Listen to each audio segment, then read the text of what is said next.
Welcome to the F50 Woman Podcast, dedicated to sharing stories from a diverse community of women in order to provoke you into a passionate pursuit of life, build unshakable character, and achieve extraordinary things. Now, here is your host, Julia Jack. With a family history full of health issues, she decided early that she wanted to be an exercise therapist. She didn't know what that really was then, but she does now. All grown up and over 50, she's now a multidiscipline coach. One of her specialties is as a divorce coach. If you're wondering what that is, you need to tune in and let Kelli Calabrese inform you about how she conquered divorce, became a divorce coach, and found her bonus life. You can find your bonus life too. After divorce, after leaving a career, after turning 50 and more. Up next is Kelli Calabrese and another amazing story from one smooth, encouraging, and high-achieving F50 woman.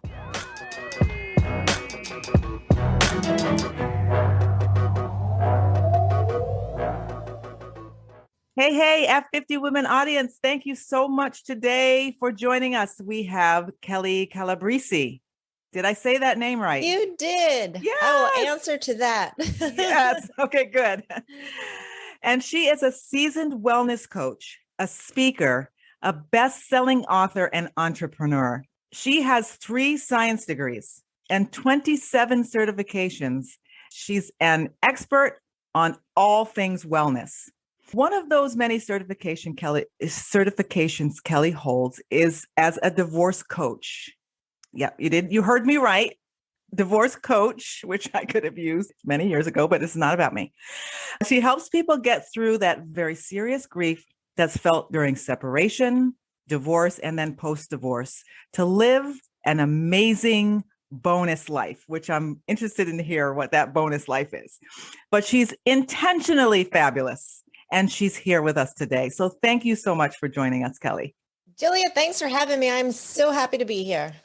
So let's just start out by getting to know who you are. Tell us about you as a little girl, just so we get to know how you became who you are today. I would love to do that. So I was born in New York. And when I was 13, I wrote in my diary, I will be an exercise therapist. I really didn't even know what that meant then.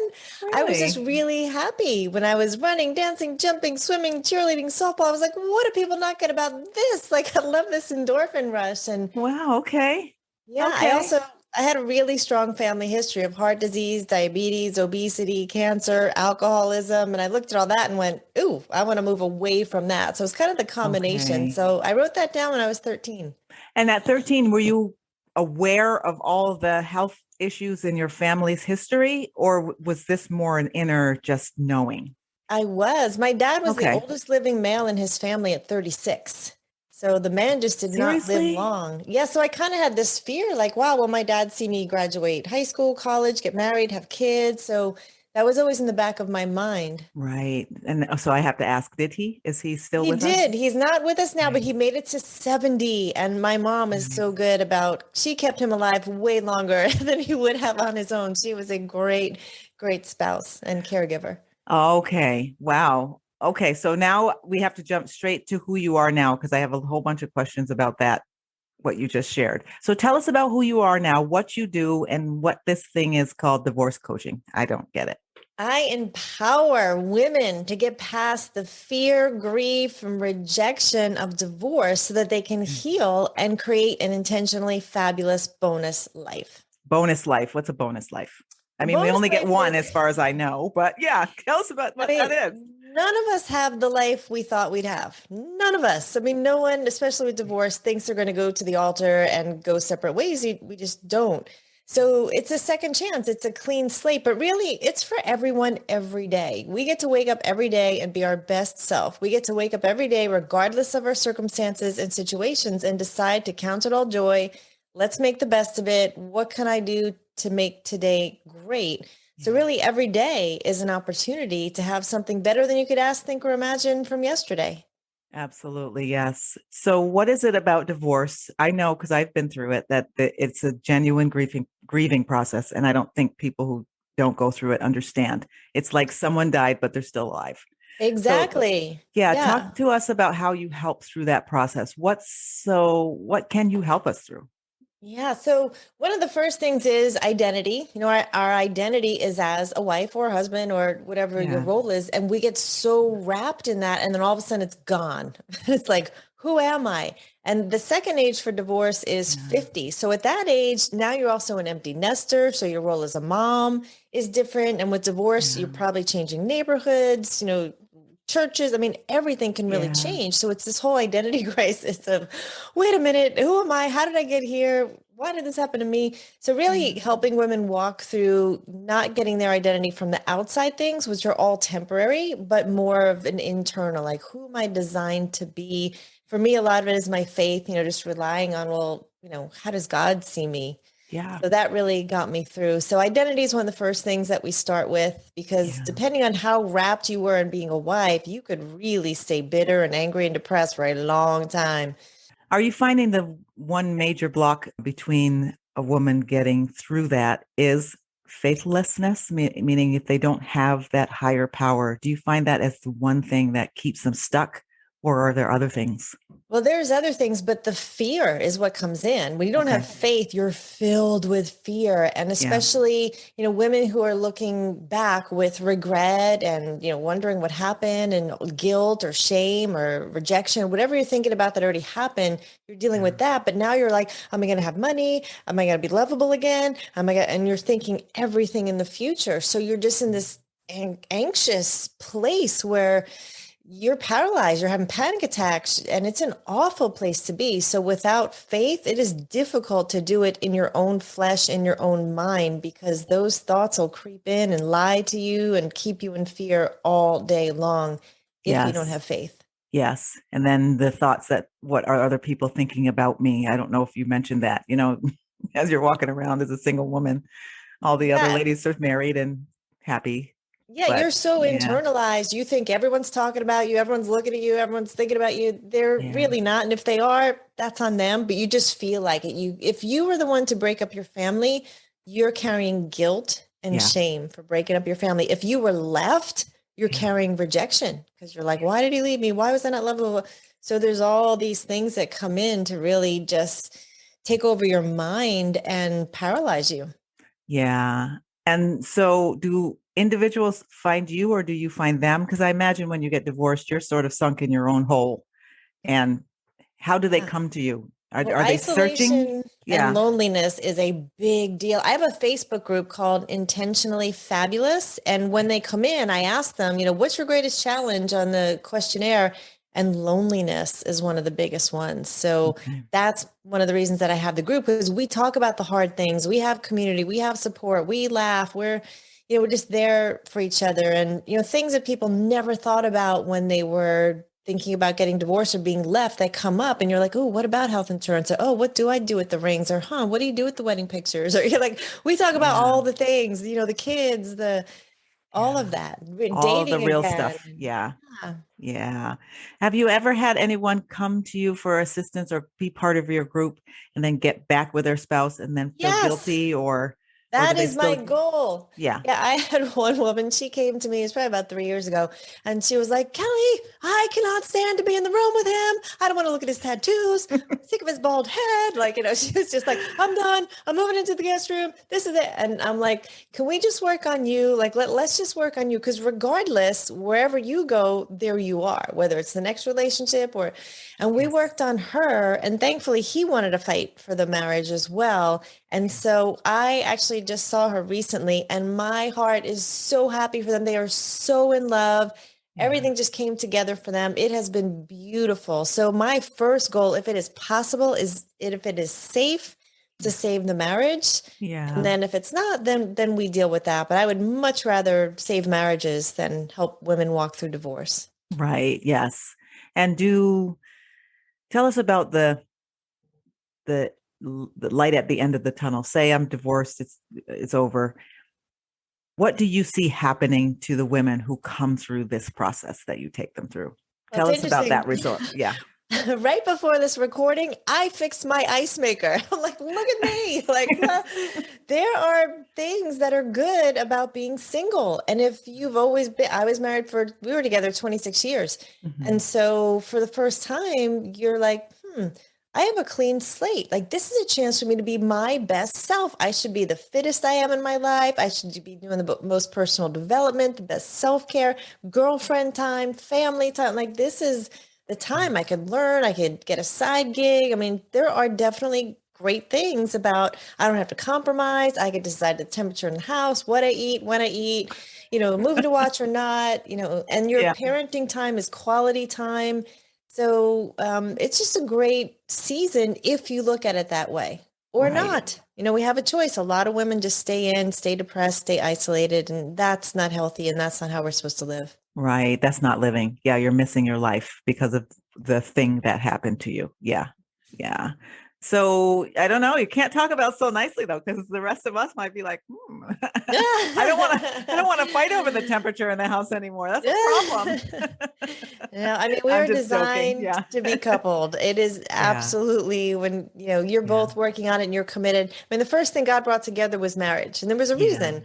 And it's going to be the first thing the enemy tries to divide. And when he can, it's awful. It is horrible. It divides money, it divides children, it's generational. So, yes, stay together, love each other, work on it. It is work, but it is worth it. Yes. So you're divorced. Yes. Is that the thing that happened that changed everything for you? Was it your divorce? And talk about the thing that changed everything for you. Absolutely. So mine was a blindsided kind of one where he came home after 24 years and said, my commitment to our marriage is zero. He left. He served me with divorce papers. A Oh, month my later, dear we were Lord. divorced. And then right after that, within a month, he was reengaged and remarried. So it was just like assault, assault, assault.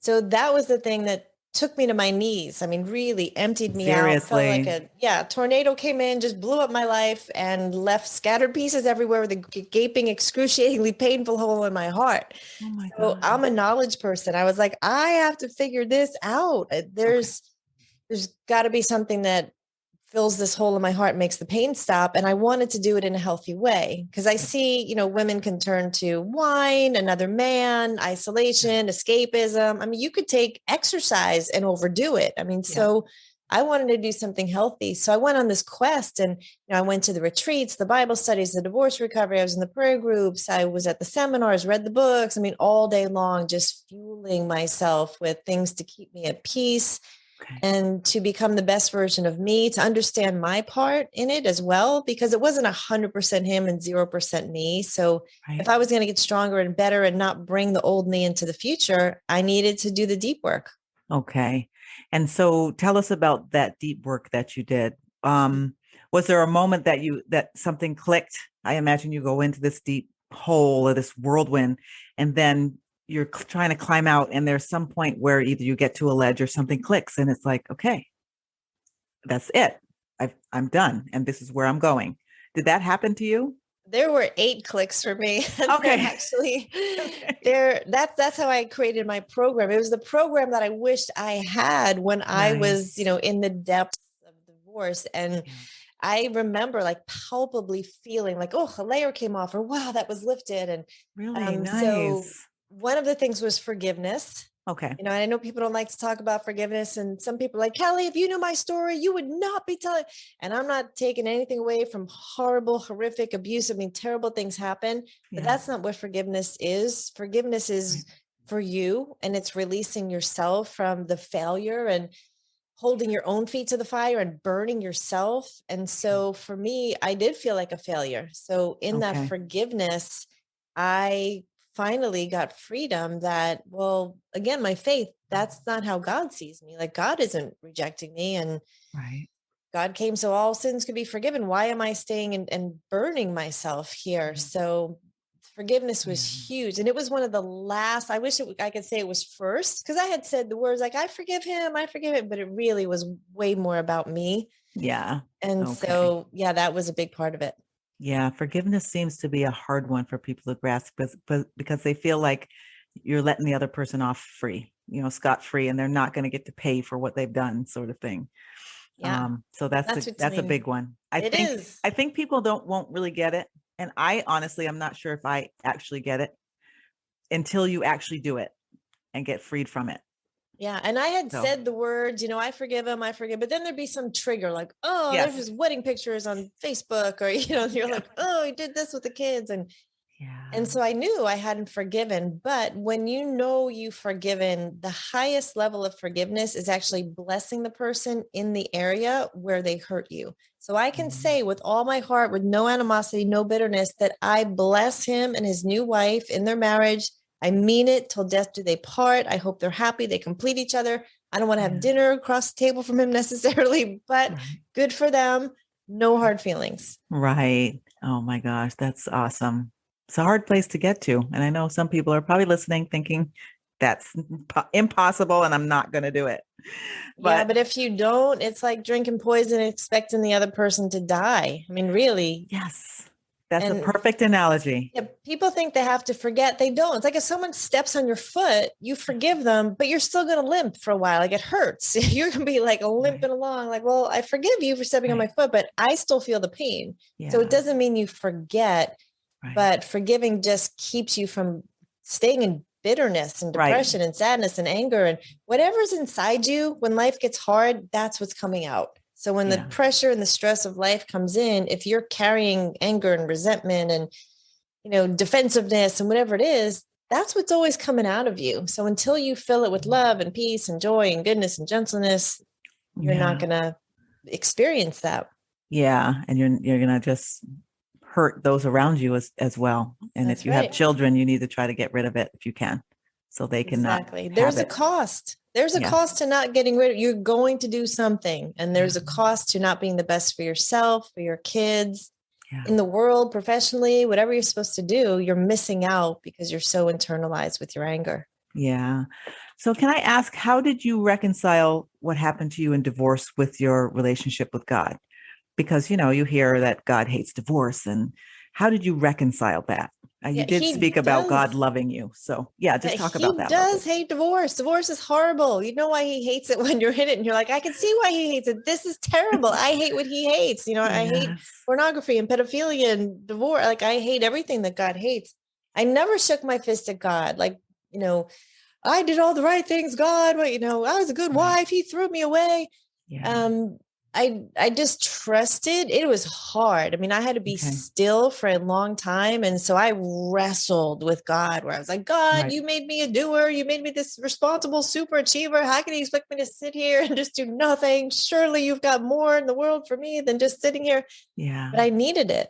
I needed that stillness and that quiet time to heal and to strengthen. And so it was a battle for me, not shaking my fist at God, but allowing him to grow me. Yes. Okay. You talked about prayer groups and workshops and all of these other things. Can you recall any prayer group, workshop, event, or anything you were involved in that really affected you? It could be negatively or positively. I'm just, helping people to understand the process and what they might feel. Yeah, absolutely. I was at one of the retreats. It was a women's retreat. It was 4 days. And someone mentioned the grief cycle. And I was like, grief cycle? I've been studying personal development for 30 years. I never heard of that. Yeah. And I had just come back from going to a Christian psychologist. And he said to me, Kelly, you're one of the healthiest people I've ever seen. I've looked at tens of thousands of profiles. You're empathetic, you're sympathetic, you're this, you're that, but you're depressed. And I was like, oh, you don't know me. Like I've been a coach for 30 something years. I'm the encourager. I can't be depressed. You. And I allowed myself to go home and really be depressed. And when I saw this grief cycle at this retreat, depression is actually on the upswing. And she's like, Kelly, depression is good. I'm like, what do you mean? What are you talking about? Terrible.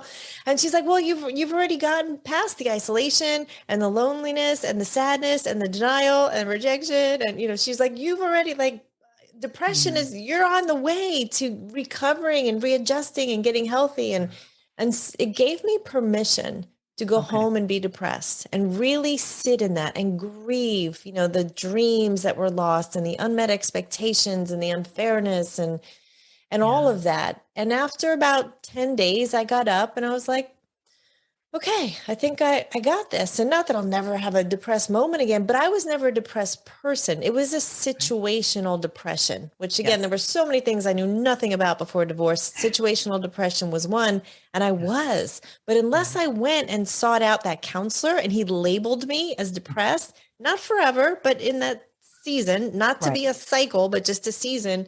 Or if I didn't go to that retreat and know that depression was on the upswing and that was, a good part of the grief cycle, I might still be laying in depression somewhere. Yeah. So it's great for people to engage with you in your community because there are things that you just don't know that you need to know to help you to get past to the next You stage. need Yeah. community. Oh my goodness. Do not isolate. Do not do this by yourself. I mean, it's like Yeah. taking a baby aspirin when you have cancer if you're trying to Yeah. do this by yourself. Yeah. You need support. You need information. Sometimes you just need someone to sit with you. Because honestly, as a friend, I had friends who went through divorce Yeah. and I had no idea the suffering that it was. It's like someone says, "Oh, my house burned down." Unless your house burned down, you don't I have know. Or if no someone says idea. I had an abortion or I lost a, unless you've done it, you don't know. So Yes. knowing what I now know, I can help my friends. But before, you don't even, we're not equipped. We don't know. Yeah, that's very true. And I love what you're doing because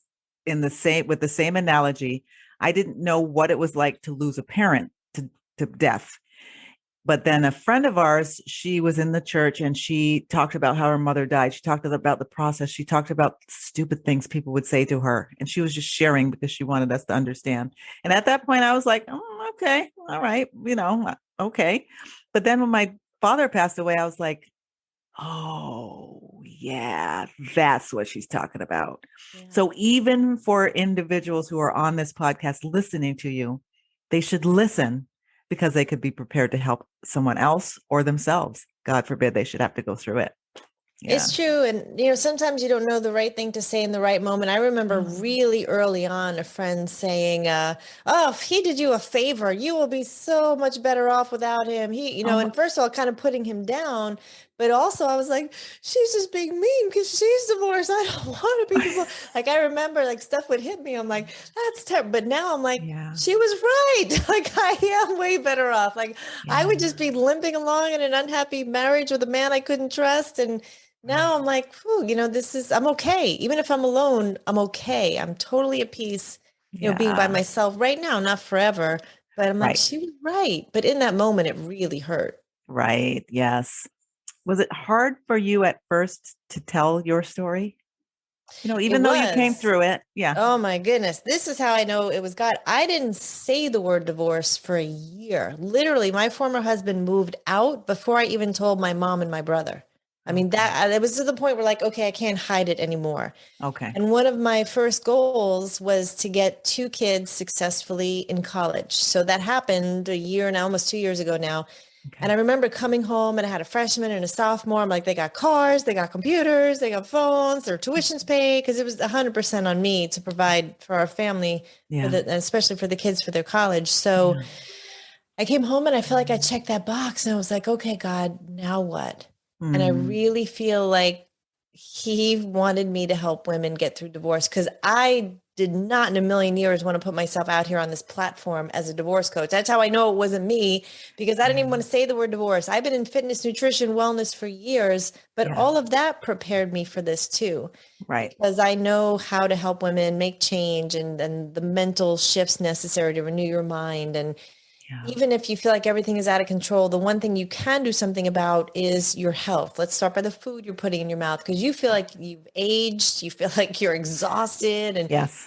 so I really felt like I Can't was eat any more chosen. pints of ice cream. Yeah. Yeah. Well, some Yeah. do. I mean, they go one way or the other. Either they don't eat because they're so upset and they don't want to cook for one, they feel unworthy, they're too sick to eat, or Yeah. where they're just stuffing their emotions trying to fill that ache, but the Yeah. ice cream isn't going to do it. Yeah. If you are enjoying the F50 Woman podcast, don't forget to share your positive comments and ratings and share us on all your favorite social media channels. F50 Woman is a movement created for women, spread by women. Thank you for your support. Now back to the show and your host, Julia Jack. Now that you've come out of this, you're on the other side. How would you describe yourself now? Empowered, bold, adventurous, excited, expectant, filled with Hmm. peace and joy and love. And now, were you that before you got married even? Was that you before, then it went through the marriage and now you came out that way? Or do you feel like things have been added to what was there before? Totally added. I was intense. I was a perfectionist. I was a Okay. striver. I was a super achiever. Hmm. Um, yeah, I was judgmental. Yeah, it's been a Mm. huge shift. It was Wow. necessary. Okay. Okay. Wow, that's pretty great. There's that phrase, don't waste your pain, Yes. and learn from it, grow from it. And I Yes. know if there are individuals listening who are in that pain, just keep pushing.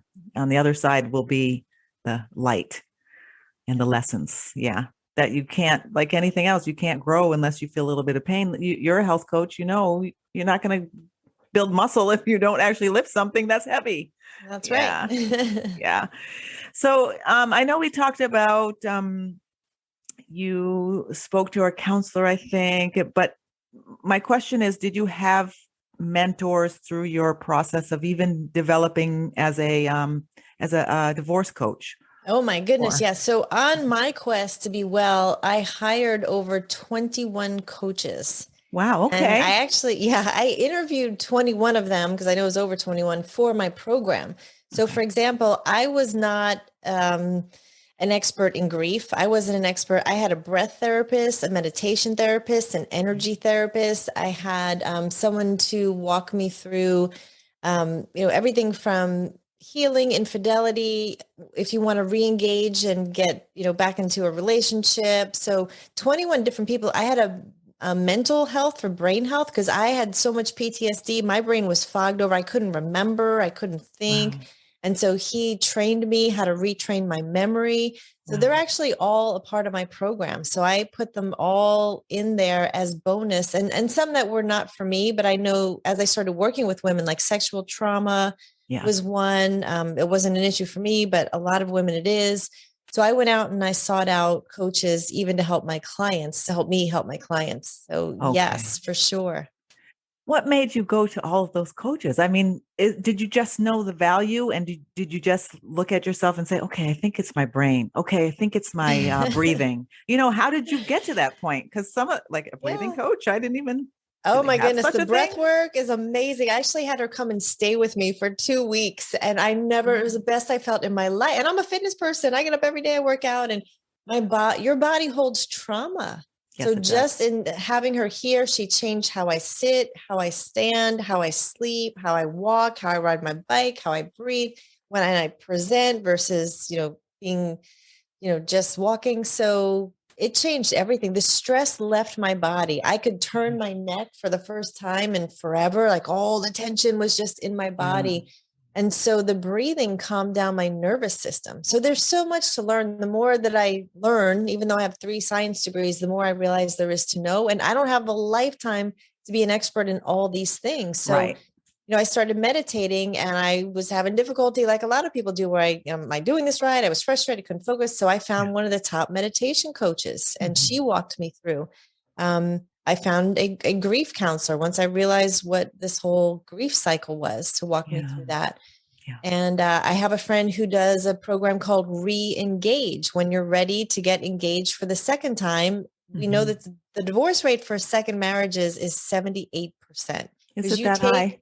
it is you and all your stuff into the next relationship. And now you've got blended families and, kids. And Mhm. so it makes it really, really challenging Yeah. unless, you do the deep work and you get healthy and well. Not that it's easy, but it's possible and it's Oh, manageable and you can work through it. So I yeah. have her as part of my program too. I'm not there yet. I'm not dating, but I know a Yeah. lot of women pretty quickly do. And I have someone who's a finance expert because single women is the number one poverty group. And if women Yeah. don't get remarried, their chances of being in poverty are great. So I want to equip them for abundance and wealth and to get out of the poverty mindset, whether they get married or not. Yeah. Oh my goodness, I love this even more because it's a all encompassing, well-rounded program because it deals with all of their dimensions, all of the different things we have to deal with. That's incredible. This could be if somebody passes away, this is almost all the things you need for that too.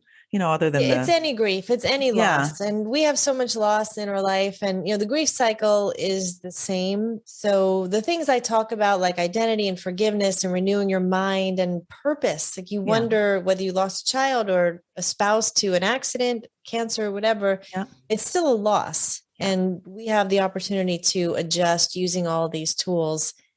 And so I think anyone could benefit and heal from any loss or pain in their life, not just the divorce, but this was just the thing that maybe was the major event that made you stop and want to handle. Because when you get divorced, you only take what got you here and it gets amplified Yeah. unless you fix it. Unless you fix it. I believe that too. So you talked about not shaking your finger or getting upset with God. How is your relationship with God now? Is it bigger? Is it better? Is it more faithful? Do you feel like you can just go through anything and your faith I is just, do. yeah.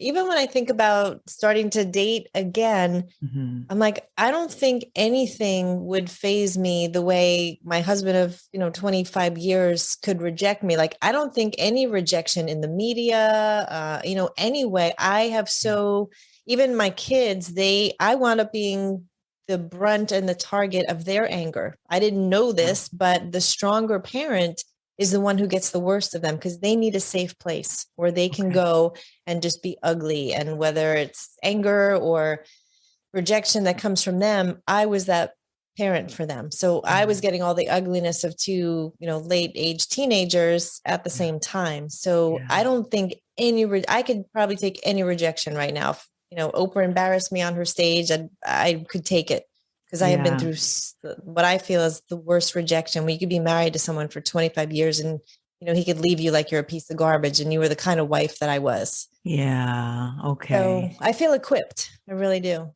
Right. Now, how did you deal with that when you were going through your own grief and your own grief and your children were going through theirs? How did you still be the rock for them and not take it personally? Or Yeah, did you take it? it was challenging. I Yeah. kept my eyes on God Okay. and with my goal to let love win. How do I Okay. love these kids unconditionally? Did I do it perfectly? No. Did I fall short? Yes. Did I miss the mark? Many times. Yeah. But I never really broke. Okay. I didn't have that breaking point where, I went crazy or threw him out of the house or Yeah. I had to set boundaries. I Yeah. had to guard my own heart. And that's another great book to read on boundaries because I didn't know and I was an enabler. And so I was enabling their behavior. And Wow. at some point, I just knew that I had to guard my heart. And I also had to have boundaries for them because they couldn't treat their mom. One day they're going to have mothers-in-laws and, they couldn't treat a Yeah. woman this way. Yeah. So I had to be strong for me and for them. That's good advice. Yeah. So if you met your younger self today, what is the one piece of advice you would give her? Oh, that's a great question. I would say be in the moment, really be present. Whoever you're with, make them feel like the most important person on the planet. Let people be Okay. seen, let people be heard, that the little things don't matter as much, not to be so intense about things, that things will work out. You really can't ruin God's plans. If you go right or left, he's still with you. Yeah. So the little things don't matter as much. Just be present and discover who you are because there's Yeah. one of you and you're amazing. So Yeah. really get to know her and be comfortable and confident with who she is. Okay. And do you think if you were able to get that advice as a younger woman, would you have listened? I may have heard that along the way. My dad probably said it to me my whole life. Right. Um, Yeah. Yeah. I Yeah, just I don't know if I wonder. could have heard it. I actually have three best-selling books, and one of them is called Passionistas, and it is what would you say to your younger self? And it tells a Is it? story of 28 different women who are successful. And looking back, what would you tell your younger self? And Oh, so it okay. shares their stories and tips in that book. Yeah, it's called Passionistas. You can get That's it a on good one. Amazon. Yeah. That's a good one. Learn from the stories of, yeah, learning a lesson, looking back. Yeah, I love that stuff. Give us some advice from your playbook. You just mentioned the Passionistas. Yep. Passionistas. So what's one other book you would advise all women to read and why? There's so many great ones. Well, my latest best-selling book is called Success Habits of Superachievers. And what that is about, there's over 80 stories in there of ordinary people just like you and me that something unreasonably difficult happened to, and they chose to be resilient. They chose to get the courage to get back up and not only recover from it, but to really do something great with it and be a difference maker. And so I recommend, if you need hope, you need encouragement, every day get up and read one story. It's just a couple of pages. And when you read that story, you go, wow, if they could get over what they did, I can get through my day and do it well. So for that purpose, I really do like that book. And if they go to my website, kellicalabrese.com, I have a free electronic version of that they can get at kellicalabrese.com. It's called Success Habits of Superachievers. So they can have that for free. Yes. And I am a believer that a story, other people's stories really can empower you. And you can say, wait a minute, I can do this. That's good. So go to the website and get that book for sure.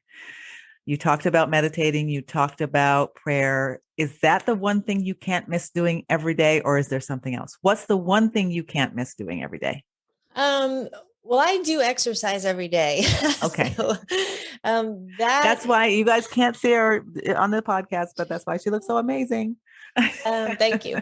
And in my 50s, we can all look good, ladies. Yes. I remember one time considering writing a book when I was in my 20s, because people would always go, Kelli, how do you do it? How do you do it? Like you're always so fit and you run around. And at that time, I managed 4 health clubs that I co-owned, and I was running a school and managing corporate fitness centers. And I had a beautiful house, and like, how do you do it? And for me, I would start my day with exercise, and that set the tone, because now my metabolism up, my brain is clear. And, but really, if I had to put anything in the center, it's God, but that's my God time too, because I'm listening to sermons and I'm got worship music on and I'm moving my body. So it's a combination. I have a great morning and a great evening routine, but getting your body going physically helps you to do it mentally, spiritually, even socially, if you're exercising socially as well. So get moving, especially in your 50s. It's never too late. Your body's amazing. Yes. Get up and get moving. I'm saying that to myself too. I've been promising for a little while, but I can see that as your energy starts to dwindle, the less you move, the less you have energy, and it's like a cycle. Yes. And you can worship and listen, pray to God and worship while you're working out. Why not? You don't have to listen to the news. You can listen to I haven't watched TV in 30 years. I every day probably listen to 3 sermons. I've got worship music on when I'm curling my hair, when I'm in the shower, cleaning, whatever. Yeah. It's all that's in my car, the praise station. So I only put good things in. I'm not watching R-rated movies. I'm not watching horror movies. I don't allow news or anything in. Yeah. That's my filter. So I'm only allowing positive messages in. Yeah. And were you always like that, or is that sort of a new? Okay. Yeah, no, I never watched TV. It was on in the house when I was young, but I moved out when I was 17 to go to college. So I've never, I mean, if it's a good movie, like a true story documentary, and I've got someone, to watch it with, then of course, I would watch, but I don't sit by myself and watch TV. That just seems silly to me. Yeah. So I'm going to throw a question at you. You're leaving the world. You're leaving the world.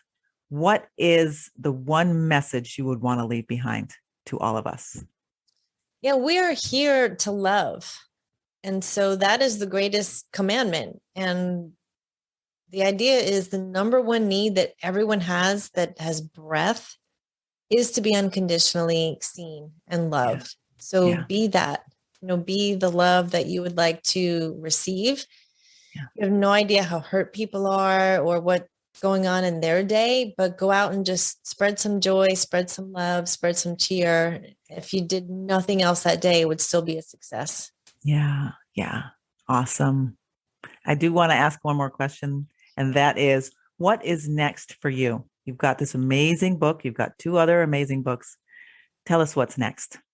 Yeah, I am really committed to empowering women to be their best selves, to overcome whatever it is that's in their past and really get free from it, and to step boldly into what their potential is, and not to finish their lives with any regret. So divorce coaching is part of it. I do my life coaching and fitness coaching, but really to help women be their best selves and to see their purpose become a reality. Okay. So on that note, tell us how we can get in touch with you after this podcast is over. I'll do that. I answer every single email. So if anyone would like to email me, if they heard something on this podcast that inspired them, or they've got a question or they want to connect, it's Kelli with an I at kellicalabrese.com. My website is the same. If you're a woman going through separation, divorce, post-divorce, even I work with a woman the other day, 7 years post-divorce, who's still not healed, they can go to intentionallyfabulous.com. I do have the Facebook group, Intentionally Fabulous. So if you're a woman, come join us there. We have a great time. Yes. Well, thank you so much. Thank you for being with us. Is there anything else that you want to share? Just going to celebrate life. If you are not good about doing that, you're going to burn out. You're going to go from goal to goal, just not recognizing the preciousness and the value of life. So acknowledge your success and invite people in to celebrate success with you. Really reflect on what's going well in your life. And gratitude is a superpower. So even if you feel like you have nothing and no hope, start with gratitude and watch what happens. Well, thank you again, Kelli, for being with us. And thank you, Julia. God bless you in your journey forward. And I love what you're doing. So you too. Thanks for being bringing the podcast to the world. The world needs it. Thank you. You've been listening to the F50 Woman Podcast. Join the F50 Woman movement and this diverse group of voices to help change the world one woman at a time. Why should you join at your age? Because we're not done yet.